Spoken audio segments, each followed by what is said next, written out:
Okay, welcome back. This time we are going to talk about some nice examples of polynomials. So, this whole theory of polynomials is the general theory is of course very nice, but what makes it especially nice is the existence of many examples with some very special properties and so on. Okay, so there are a very large number of examples of nice classes of polynomials. I am just going to talk about two of them just to give you a flavor of what's out there. So, the first thing I will talk about are what are called Chebyshev polynomials.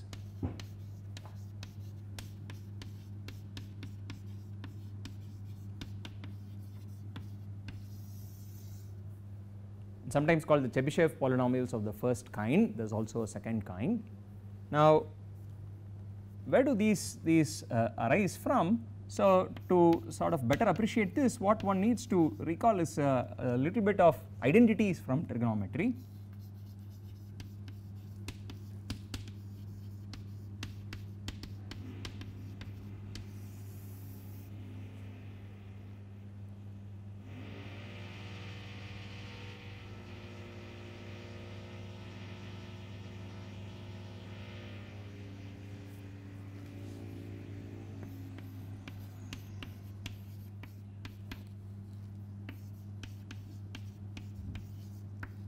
So, here is one of them, the double angle formulas. So, if you are trying to find cosine of 2 theta, then here is the well known formula for it, it is 2 cos squared theta minus 1. Now, of course, there is more. If you try to find cosine of 3 theta, so theta is some angle, this is well again a formula that is probably also rather well known, 4 cos cubed theta minus 3 cos theta.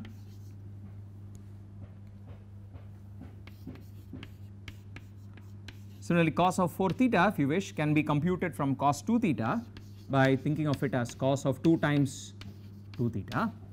So, that is going to be, I guess, 2 cos square 2 theta minus 1, but I am also going to further write this out. Cos 2 theta is again some expression in terms of cos theta. So, this is 2 times 2 cos squared theta minus 1 the whole squared minus a 1. Okay. So, the point being that of course, I could expand this out a little bit more. The final answer is going to be some expression which is a combination of powers of cos theta, okay, and so on. So, you keep going. The key thing is that if you write cos of n theta for any n, 5 theta, 6 theta, 7 theta and so on, they can all be written as some polynomial in cos theta. Okay. So, the key point here is let n be any natural number, then cosine of n theta is in fact some polynomial, can be written as a polynomial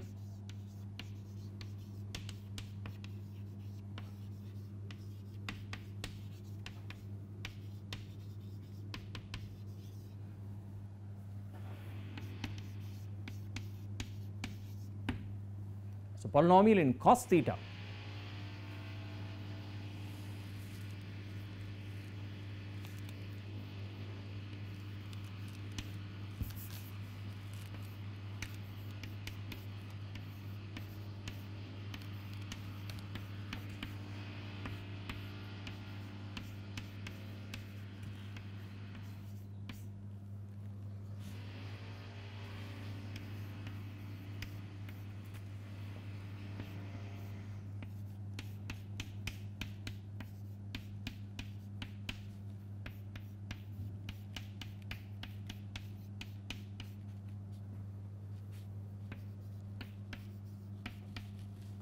So, observe what we mean by that is the following: cosine of n theta can be written as some polynomial called Tn evaluated at cos theta. So, Tn of x is some polynomial. In place of x you plug in cos theta, what you will get is exactly the value of cosine n theta.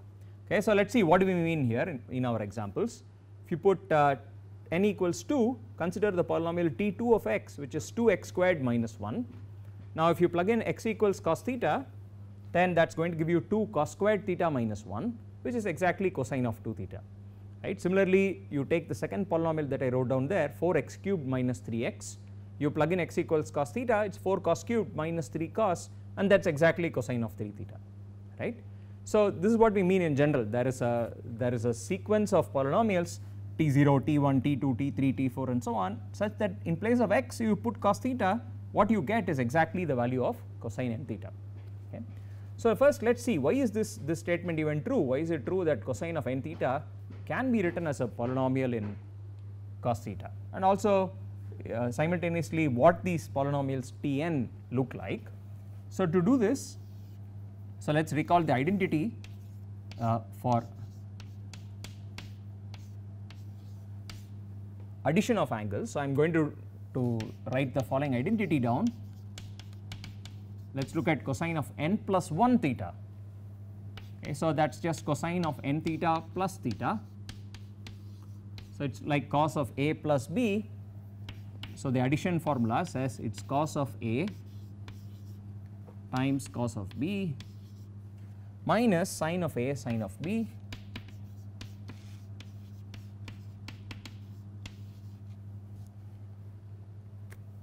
and what we will do with this is the following. So just a small trick to manipulate this. So let us add and subtract a cos n theta cos theta, the first term. So I will do the following, I will rewrite the first term, I will add another copy of the first term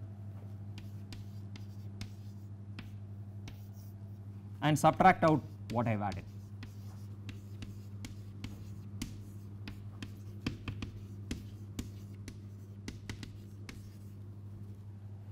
Okay, so what does this manipulation give us? Well, if you observe what it does to the last two terms now. So this is cos of n theta cos theta, and this becomes minus of cos n theta cos theta plus sin n theta sin theta.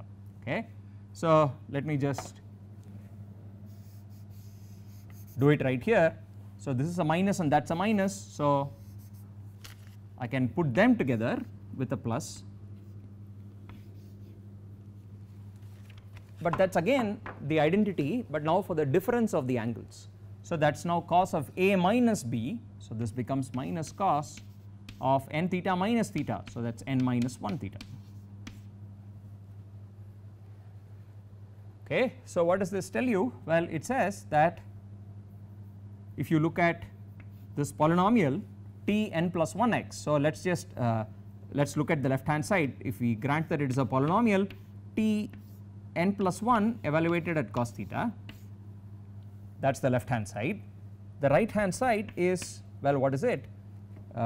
Again I am going to write cos n theta as a polynomial in cos theta, so that is 2 times Tn evaluated at cos theta times cos theta minus, what is this again, cos of n minus 1 theta, so this is just Tn minus 1 evaluated at cos theta. Okay, so all I am doing is, so for the moment just take this for granted that cos of n theta can be written as some polynomial evaluated at cos theta. I am trying to find out what property those polynomials satisfy. Because we have this identity and because of all these manipulations, this polynomial t n plus 1 must be equal to 2 times Tn of cos theta times cos theta minus Tn minus 1 evaluated at cos theta. Okay, so these two things are in fact the same. So what does this tell you about? So observe that we have really plugged in cos theta in place of x. So replace all the cos thetas by x's.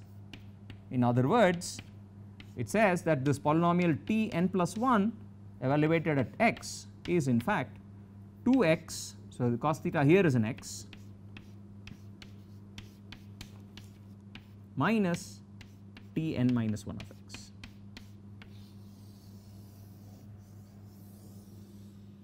And this is valid for what values of n? Well, here I need at least n equals 1 in order for all this to make sense, because I am sort of looking at least cos of 0 over here.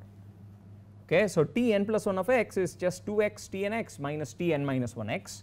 This is valid for all n at least 1.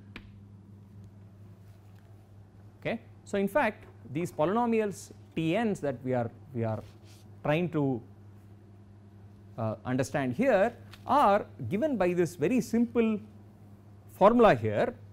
Now this is not quite like a usual formula, this is what is called a recurrence relation. So we would call typically a thing like this a recurrence.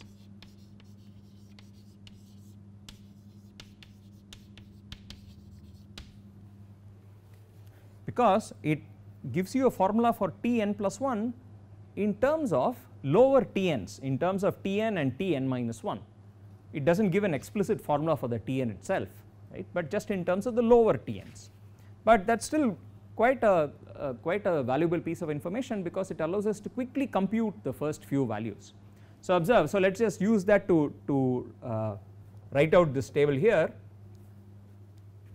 So observe what are these, well I should also have written the earlier polynomials. So here I have written T2,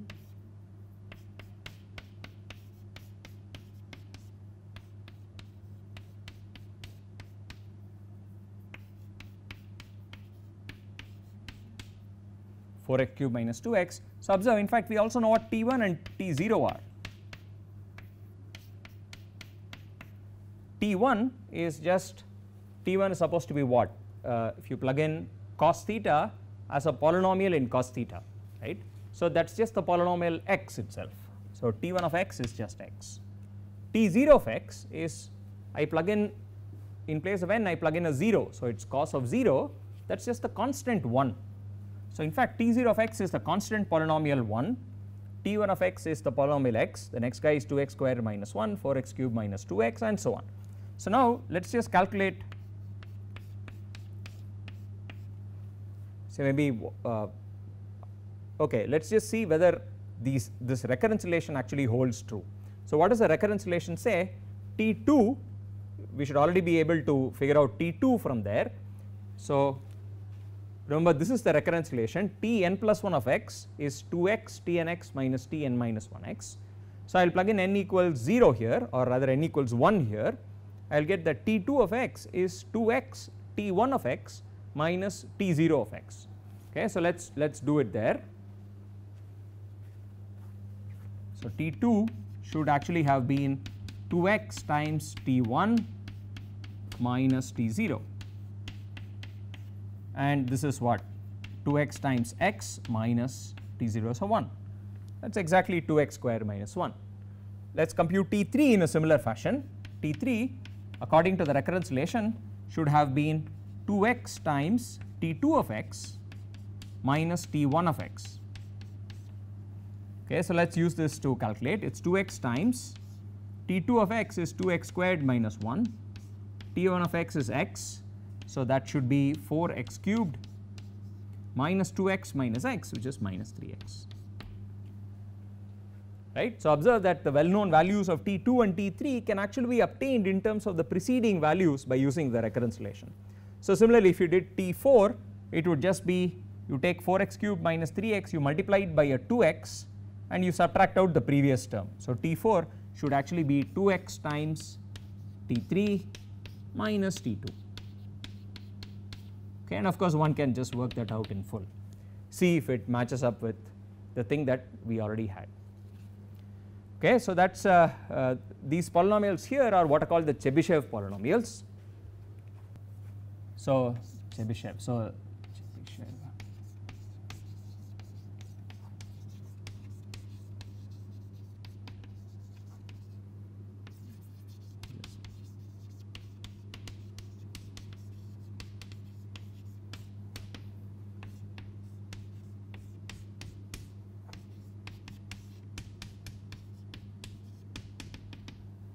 These polynomials for n equal to 0, 1, 2, 3, it is really a sequence of polynomials.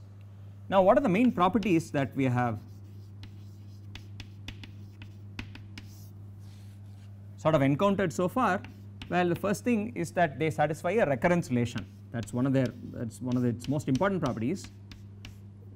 T0 is 1, T1 is x, and all higher values, and if you wanted to know what Tn plus 1 was, you could get it in terms of the two preceding values of t. So you multiply Tn by 2x and you subtract Tn minus 1. This is for all n at least 1. In other words, T2, T3 and so on are the ones for which you can apply this recurrence relation. So that is the first property, that they are given by a recurrence relation. The second interesting property is sort of obvious when you look at the table. They are the first few polynomials are 1x, 2x squared minus 1, 4x cubed minus 2x and so on. In fact, the degrees of these polynomials sort of grow by 1 at each step. So in general, T0 is of degree 0, T1 is of degree 1 and so on, Tn is of degree n. Okay. In fact, further, if you sort of look at the table again, you will notice that Tn of x looks like the following. It is some multiple of x power n plus of course lower powers of x plus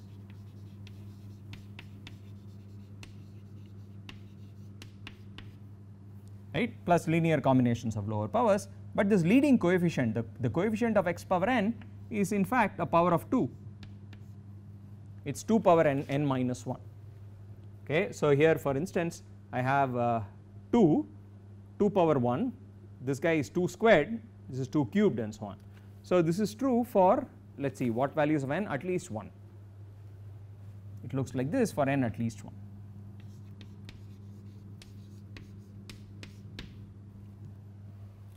Okay. So even the leading power is very easy to determine in this case.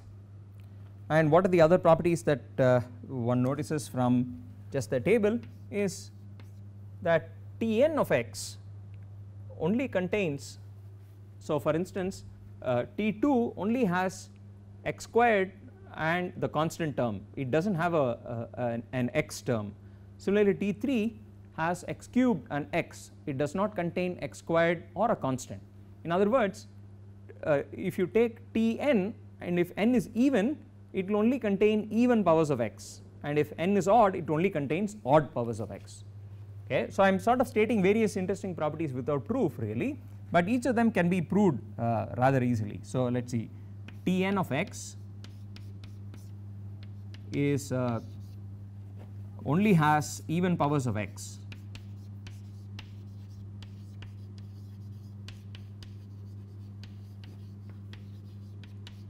if n is even, and similarly only has odd powers of x if n is odd.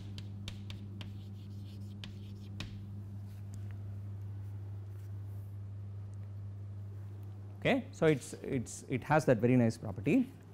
Now here's the rather interesting property of the Chebyshev polynomials. So they have a really interesting behavior under composition. So notice that I mentioned in one of the earlier lectures that here is an operation you can perform on polynomials. You take f and g, two polynomials, you compose them, you compute f of g of x. What you get is another polynomial whose degree is the product of the degrees, right. But the thing with the Chebyshev polynomials is, if you take the Chebyshev polynomial Tn and you compose it with the Chebyshev polynomial Tm, okay, so this is a degree n polynomial which you are sort of composing with a degree m polynomial. So what are n and m here? So they are just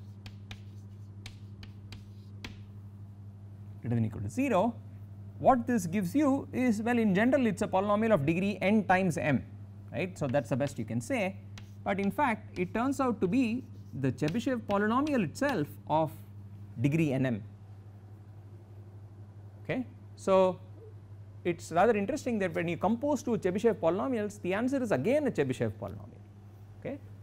And so let us just prove this, because the proof is actually very easy and just a direct consequence of the trigonometric definition. So observe that on the right hand side, so let us calculate what is Tnm of, instead of x I will put cos theta, so that it leads back to the definition.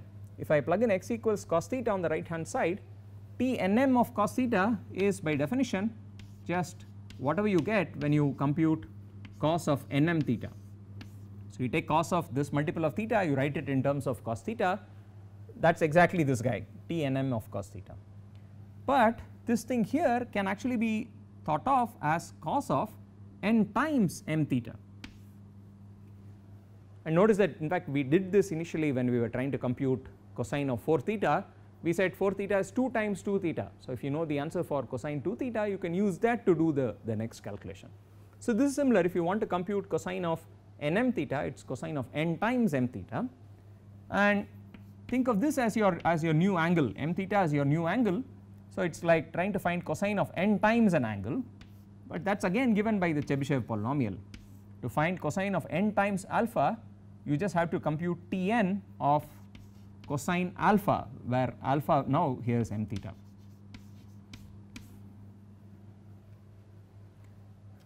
Okay, and of course again cosine of m theta by definition is just what you get when you plug in Tm of cos theta. Okay, so just this cosine of a multiple of theta, the definition is what sort of gives you this property, that Tnm evaluated at cos theta is the same as Tn of Tm of cos theta. Okay, and of course from that you conclude that these two things are really the same. Nm of x is same as Tn of Tm of x. So that is really the proof of this composition property of Chebyshev polynomials. And here is the final property that I want to talk about. What are the roots of Tn?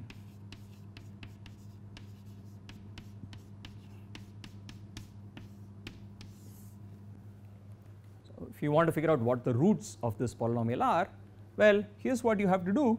You must ask what are the values of x which will make Tn of x 0, right. So we are trying to ask, if I want to find x for which Tn of x is 0, what does that tell me about x? So as usual, let us plug in x equals cos theta. So that sort of gives us a natural handle on the problem. So if you think of x as cos theta, Tn of cos theta, let us compute it, it is just, well, we know by definition it is cosine of n theta. And so the question really becomes, for what values of cos theta would cos of n theta be 0?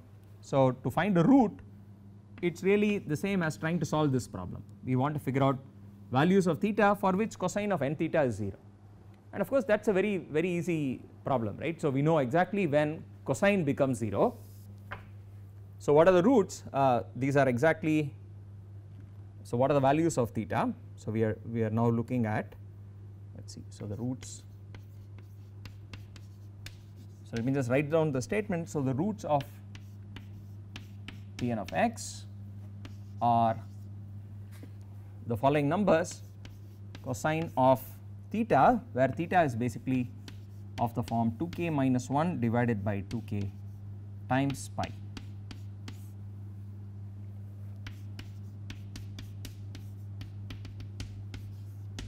K is a number between 1 and n. So the claim is these are the values of x for which Tn of x would be 0.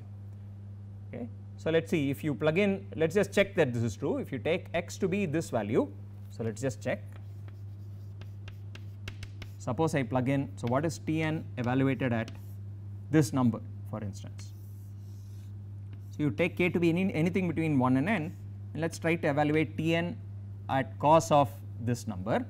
So again by definition this is nothing but this is 2n. So by definition Tn of cos of something is just cos of n times that angle. So it is n times this angle, which is 2k minus 1 by 2n times pi. But now the n cancels the n. What this means is this is cosine of 2k minus 1, which is an odd number, times pi by 2, right.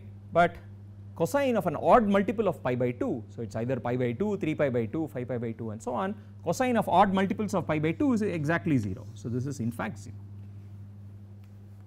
Okay.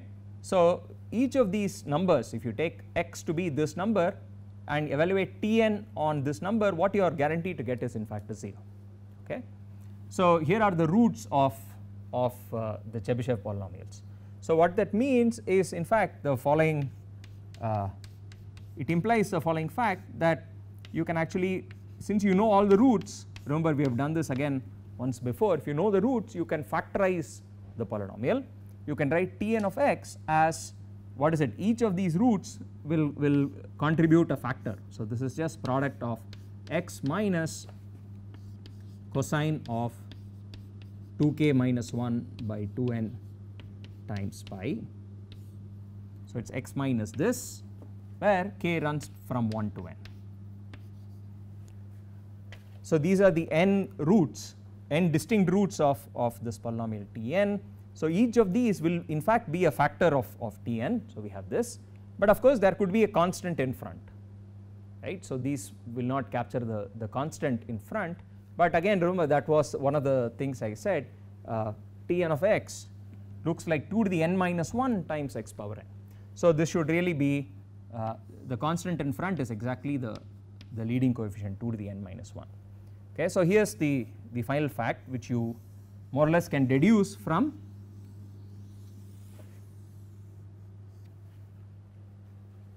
the knowledge of the roots. Okay, so this statement is true for n at least 1. Here's an explicit expression. Okay, and it's rather remarkable that this expression holds, because just looking at that sequence of polynomials, you know, whatever 2x square minus 1, 4x cube minus 3x and so on, it seems rather remarkable that when you factorize it, what you will get will be cosines of some strange angles. Okay, so it's a rather remarkable thing. So let me just end this by just observing, if you look at T4 of x,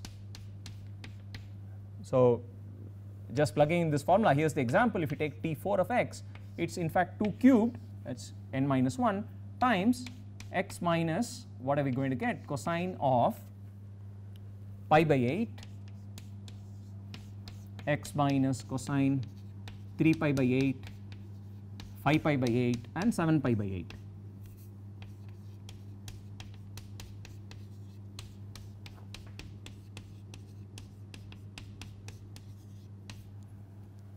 So that is the formula for T4 of x, and of course you can also explicitly compute it from that recurrence relation and so on, and you will get some strange formula for it, meaning some degree 4 polynomial, and it is rather remarkable that that polynomial actually factorizes in this way.